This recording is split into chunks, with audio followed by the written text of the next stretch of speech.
guys, welcome back to my channel. For this week's caregiving video, I wanted to talk about hospice. So hospice is a word that I think most people are familiar with, but there are definitely some confusion around what it entails and what it does not. Hospice, compared to being in the hospital, is you don't do any more preventative treatments for whatever illness you have.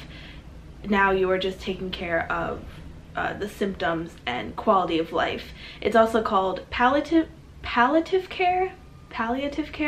I'll put how you spell it here, but I may be saying it wrong.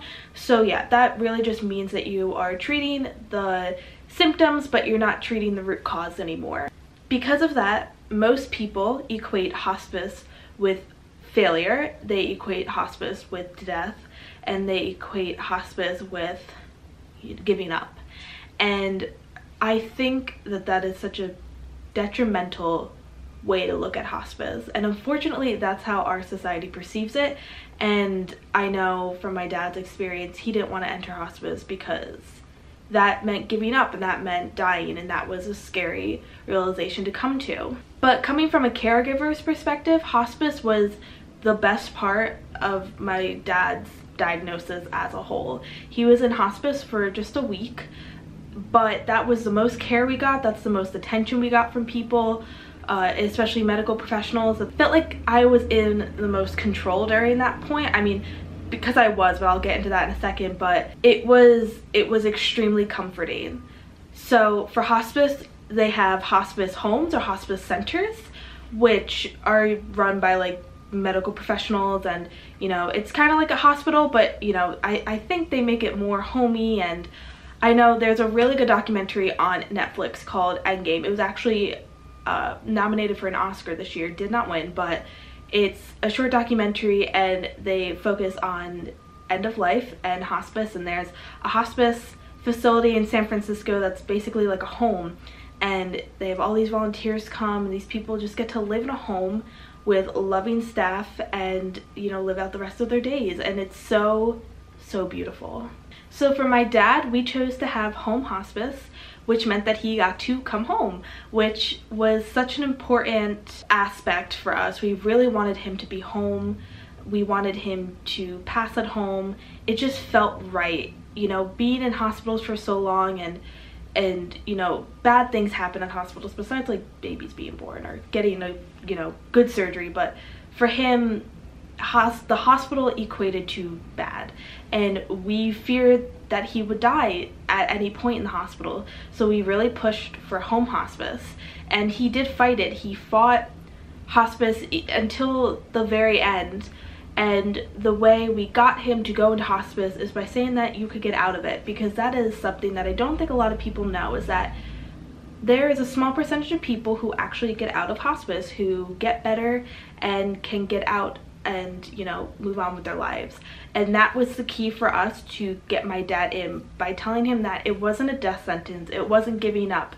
There was an option for, you know, getting out of hospice and getting back to treatment. But he was at such a weak point. He could barely move, he could barely get out of bed, he needed assistance, he wasn't eating, he was skin and bones basically. He was my size and he was taller and much wider. He weighed as much as I did. He fit in my clothes. Like that's how bad he was. He was extremely ill. And it's weird because people, and this is true also in the Endgame documentary. So if you are going through something like this right now, I would highly recommend watching that documentary, because after watching it I realized that a lot of people have very similar experiences with hospice and, you know, the feeling towards it.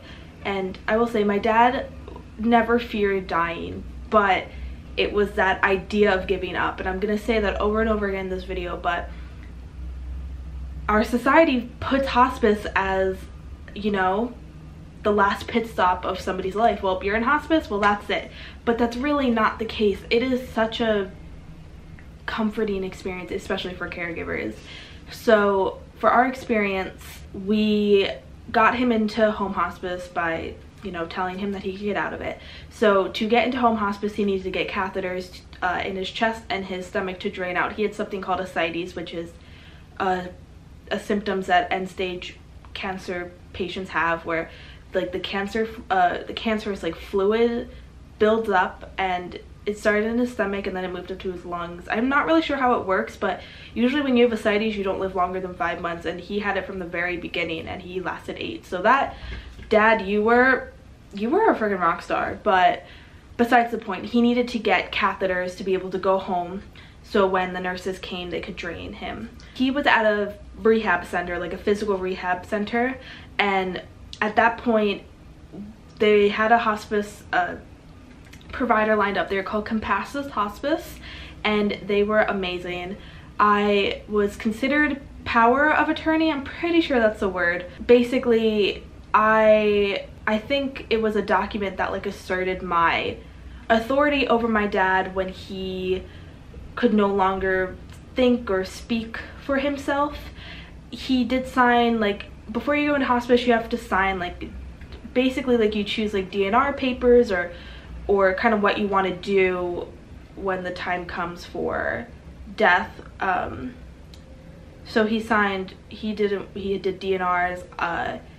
I was in charge of making decisions when things got to the end, but basically as power of attorney, I was in charge of his medication. So hospice was amazing. They came and they set up, he had a hospital bed, he had a commode, they gave us like an endless supplies of adult diapers and wipes and bandages, and they had a transport from the hospital to back home, because he actually had to go back to the hospital because we thought he had an embolism in his lungs, but it turned out to just be more tumors, so he had to go back, and then with the catheters and stuff, but they actually transported him back. So once he was home, there was a nurse that came. So a nurse came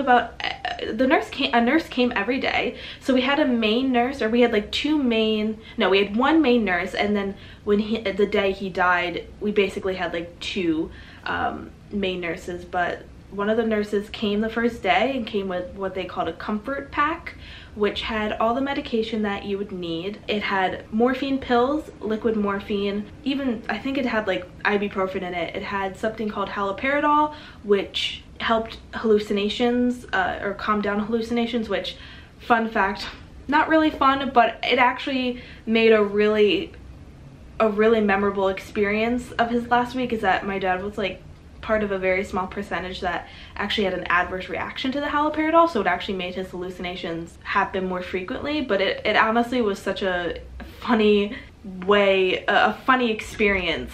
I'll get into more of that about, you know, watching somebody die and the process of that, but I think it was so cool because his personality was almost like leaking out during every interaction he had with people, and like all the energy of his body kind of came out, and some of it was through delusions. So, but I'll get more into that in another video. I forget what the medication was called, but it stopped something called death rattles, which is a horrible name for a symptom that you could have, but basically when somebody gets close to death, they don't have the strength to swallow mucus in the back of their throat. So these tabs they were like dissolvable tablets. You put in their mouth, and it helped dry up the secretions. And a couple other things that I don't think we ever used, but basically whenever we needed medication, needed more of it, we would just tell our nurse, and we'd get it day of. It was really important to keep an open line of communication with the nurses, because I had made a passing comment about his hallucinations and how I was up like 20 to 30 minutes every night, all night with him, and they're like, oh, that means that he had an adverse reaction, like stop giving him this stuff. So it's really important to keep an open line of communication with their nurse. So that first day, it was his birthday, we got that box, and I was in charge. The power of attorney is in charge of taking care of that person and being the judge of, you know, when that person needs medication. I had this fear, and it happened when we started giving him liquid morphine. He kind of started to mentally really decline, and I thought that I overdosed him or something like that, because I was so scared that they were giving me, because we hear morphine and oxys, and those are powerful drugs, and I thought I was accidentally killing him by giving him maybe too much. Maybe I just didn't know, but they don't give you enough medication to hurt your family member. And it's also something to remember that the medication that you're giving them is not hurting them, it's not killing them. They are already dying of a fatal terminal disease. So that was something that I had to remind myself. And because it's such a new experience, you get thrown into it, and then all of a sudden, you know, they're going through a lot of changes and you're trying to like figure it out. But hospice has such a support system. We had like a social worker and our nurse, and the on-call nurses. The day he died, we had the on-call nurse was an hour away. She drove up, was with us practically all day, left for a few hours. We had another nurse come, and then she came and was with us for like literally was with us like 12 hours. Their dedication, like hospice nurses, they're angels.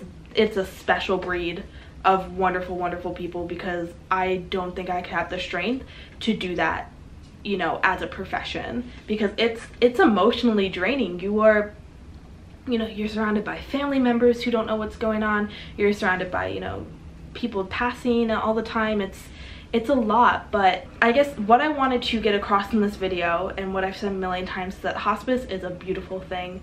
It's not the end all for some people, and even if it is the end, it's not bad.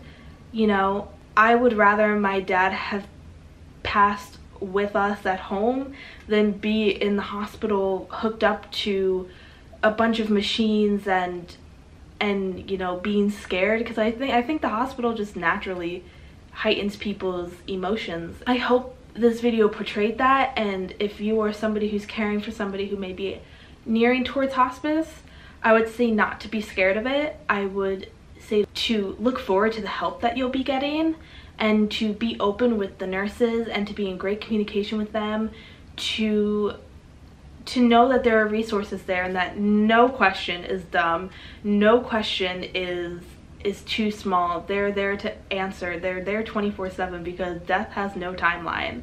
And to just be open to hospice. So with that, I hope you guys found this video educational, informational, interesting. If you have any questions, please leave them down in the comments below.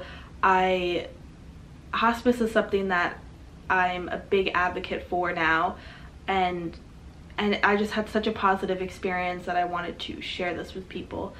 If you like this video, please like it, comment down below, and subscribe for more caregiving videos. And also for more lighter notes, I'll be doing more New York videos and Disney videos. So if you're interested in that, please stick around, and I will see you next video.